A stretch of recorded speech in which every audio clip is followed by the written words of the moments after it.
कटपाड़ dungaree मंडी धान उठाण निमंते जिलापाल को दाबीपत्र देथिबा बेले 2 दिन मध्य धान उठाइबारे कृषक कल्याण मंच सफल होइछंती।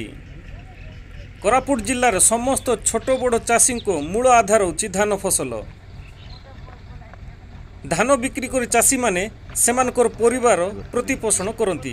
हेले मंडी धान न उठिबा चाषी को चिंता बढ़ाई देथिबा बेले कटपाड़ कृषक कल्याण मंच जिलापाल द्वारस्थ हो निवेदन करथिले। कारण चाषी माने ऋण करी चाष अमल करथिबा बेले वर्तमान भोक उपास दिन काटुछंती। या छड़ा चाषी मानकर कौनसी अन्य आदाय पंथा नहीं।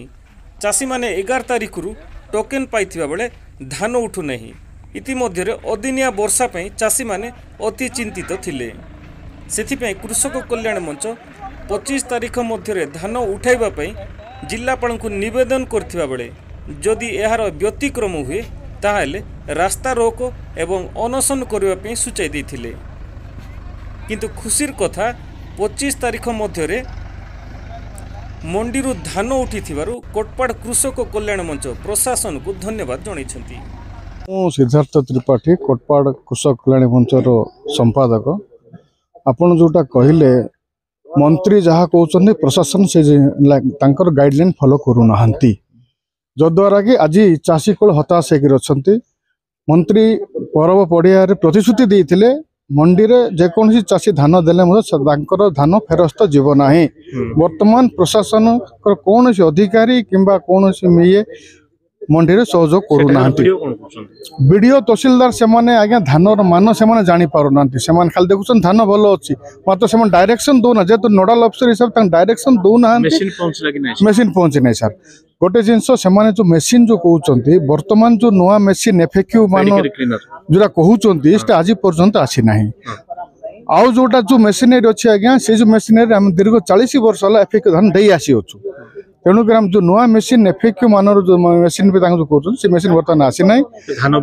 धान उठी ना आज्ञा कोटपाड़ ब्लॉक आम 14टा मंडी भितर पाखापाखि गोटे 40,000 क्विंटाल धान बर्तमान मंडी आज्ञा गोटे वर्ष खाई सारा पाल ना संख्या को से समुद्र को संख्या पानी सदृश पाल दौरान। तेणुक आम कौन कर बहुत आज्ञा बहुत जिलापाल को भेटिलु उपजिलापाल को भेटिलु समस्त आश्वासन दौन आज्ञा। बर्तमान देखो मेघ वर्षा स्टार्ट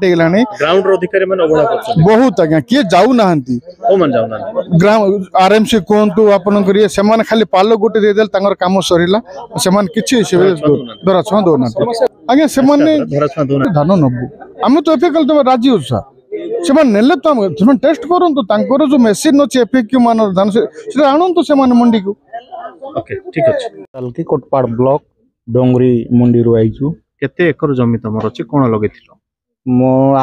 मोर 4 एकर 62 सेंट धान जमी धान रे हमर निर्भर आर अन्न कोनसी ए खरार भी गुट बरबेल अछि सेठी भी धान हबो आ वर्षा भी एबे मंडी को केते मंडी को 73 क्विंटल मोर आछि। को मंडी को? डोंगरी मंडी।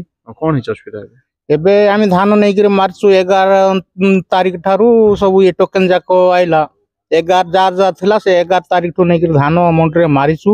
वर्षा हो छै वर्षा तो मजरे भी गोटे वर्षा गला एबे भी वर्षा सकाल तो आरंभ होईछि। किंतु सुरक्षित कि धान सुरक्षित बोले से पाल जैकेट टा देइछन से जाक सब घुड़ैछु। एबे तो हमर से मंडी रे 10,000 क्विंटल धान पड़छि। धान उठी ना नाही बिल्कुल उठी ना। आज आस्थिलो कोन कहले? आज सब कलेक्टर पाकु आइलु सतांको गोटे देलु हमरो धान उठेया पई अनुरोध ए कलेक्टर पाकु आइलु। कलेक्टर बोले बंदोबस्त करछु उठी जीवो।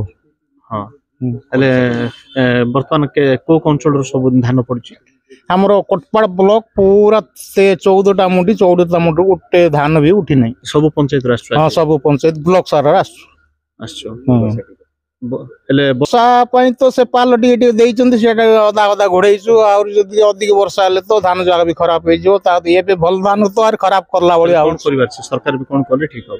सरकार ये हमरो 24-25 भीतर जदी धान न उठैले तार आर पछर पदपेक्षा नेबाक पड़िबो। धान वर्षा नष्ट तो हवा ऊपर अछि जदी अधिक वर्षा हला बोले तो पाल ता जतके पानी झरिबो आका झरिक धान ये एबे भल धान को भी तो सेमान खराब बोलचंती आर जदी वर्षा हला और तो अधिक खराब हो जिवो। ଚାଷ